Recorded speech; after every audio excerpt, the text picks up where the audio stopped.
The question now is that vote police stand part of the schedules. Te Aroha Flavel. Thank you. Tēnā koe, Mr. Chair. Tēnā tātou katoa. Mr. Chair, the report of the Law and Order Select Committee took me by surprise from the opening statements of the Minister. Minister Tolley, talking about the aspect of visible policing, had this to say. She said, quote, "Public confidence has never been higher. So public confidence and trust in the police is the best it's been." End of quote. Mr. Chair, unfortunately for Mrs. Tolley, someone in the department forgot to point out to her the recent research released on the New Zealand Police website, published just 2 months ago in May 2013. The study in question, Building Diversity, was undertaken to explore factors that influence Māori to apply and join the New Zealand Police.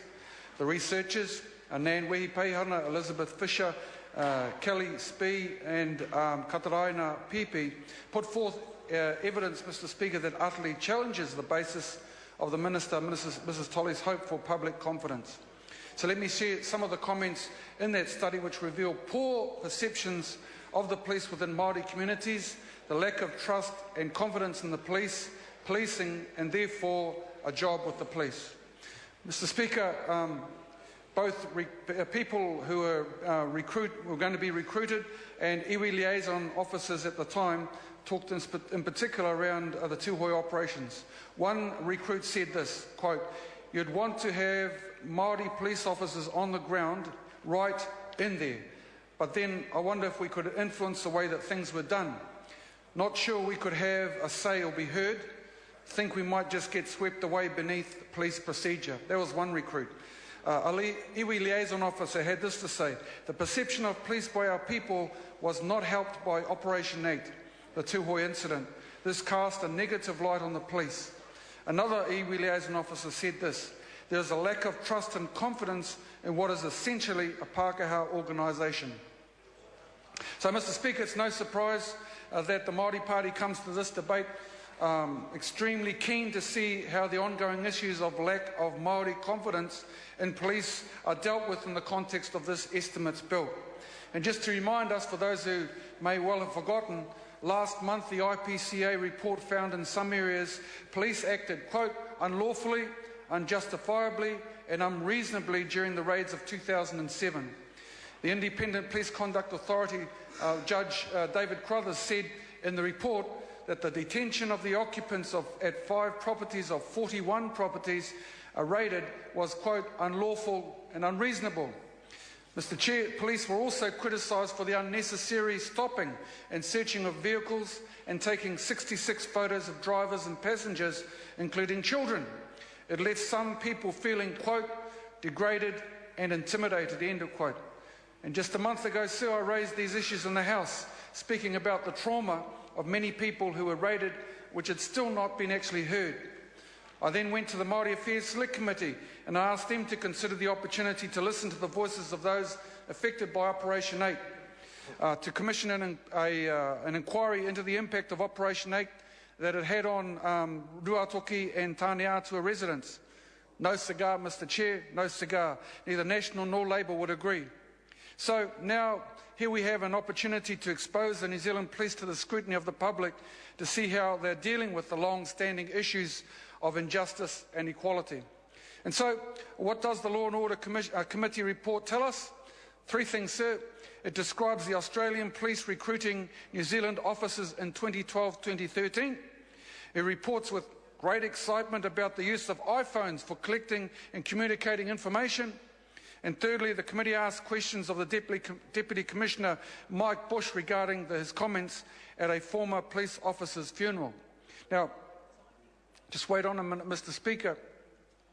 This is all supposed to be breaking news in response to the issues of injustice and inequity, of unlawful and unreasonable actions by police in respect of Operation 8 that are meant to restore the faith and confidence in police, and we're talking about cell phones. And in case there is any doubt about whether the police has a very real issue around public confidence and faith, then we need to look at the advice of the United Nations, and in particular the findings of the Committee for the Elimination of Racial Discrimination. Mr. Chair, that committee, not just this year, but back in 2005 as well, has condemned this country for the disproportionately high rates of incarceration and overrepresentation of members of the Māori and Pacifica communities at every stage of the criminal justice system. And so, just putting that into context of the police, Mr. Chair. Thank you. Māori now comprise more than 40% of all police apprehensions, despite being only 15% of the population. Is anybody actually worried about that? Well, it seems iwi Māori are. 6 months ago, a plan drawn up by Te Aroa, Ngāpuhi, Ngāti Whātua and Tainui, strongly endorsed by iwi leaders around the country, Mr. Chair, was released to the world. And for the education of the House, that plan was called Turning the Tide. And I want to share some of the thoughts, well, perhaps better phrased, the frustrations of iwi in getting this strategy even off the ground in the first place. Mr. Chair, one of the members of the Māori Focus Committee is Dr. Apirana Mahuika. He said that in 1996, he laid down a challenge to the police on behalf of iwi. He said, "E tū ki te kai o te waka, kia pākia koe e ngā ngaru o te wā. Stand at the stern of the waka and feel the spray of the future biting at your face."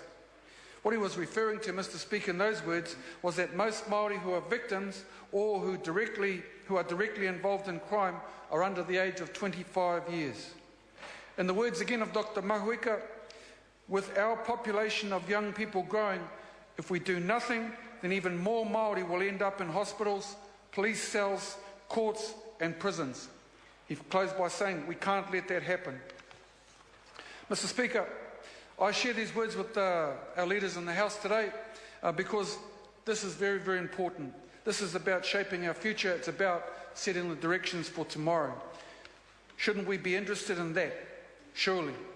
What we know is that iwi around the country are serious about working with the police to make a long-term change. What we know also is that the United Nations Committee urges New Zealand to intensify its efforts to address the overrepresentation of members of the Māori and Pacifica communities at every stage of the criminal justice system. And the committee even suggests that this can be done best by addressing the existing structural discrimination. And so, Mr. Speaker, what does the police appropriations estimate say on this critical issue? Well, it talks about iPhones. Sir, I want to remind the House, Operation 8 showed the ingrained system-based racial discrimination within the police force. Justice has not been served in the eyes of the Māori Pāhi, nor indeed the eyes of the frightened children in whānau, the hapu and people of Ruatoki and Tūhoi and Tāneatua.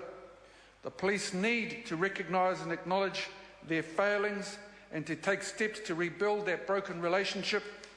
The Māori Party wants to see a system where Māori do not have to fight for injustice and where institutional racism is confronted and addressed.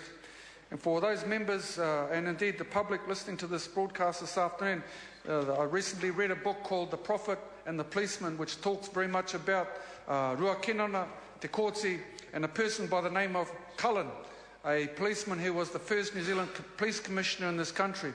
It's a very good read and would set the scene for, I suppose, understanding why it would be that people of the Tūhoi Nation, and indeed Māori, feel a little bit disgruntled that there is no admission, no moving forward by the police with respect to what happened on Operation 8, to at least acknowledge that they didn't get it right and that they could have done things better.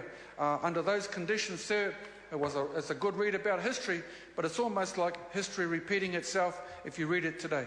I hope that the members of the House will be able to take that opportunity. The book again is either called The Policeman and the Prophet or The Prophet and the Policeman. It's out of the Parliamentary Library. I'd recommend it as a very good read. Kia ora tātou. I call Jackie Dean. Chair, the Minister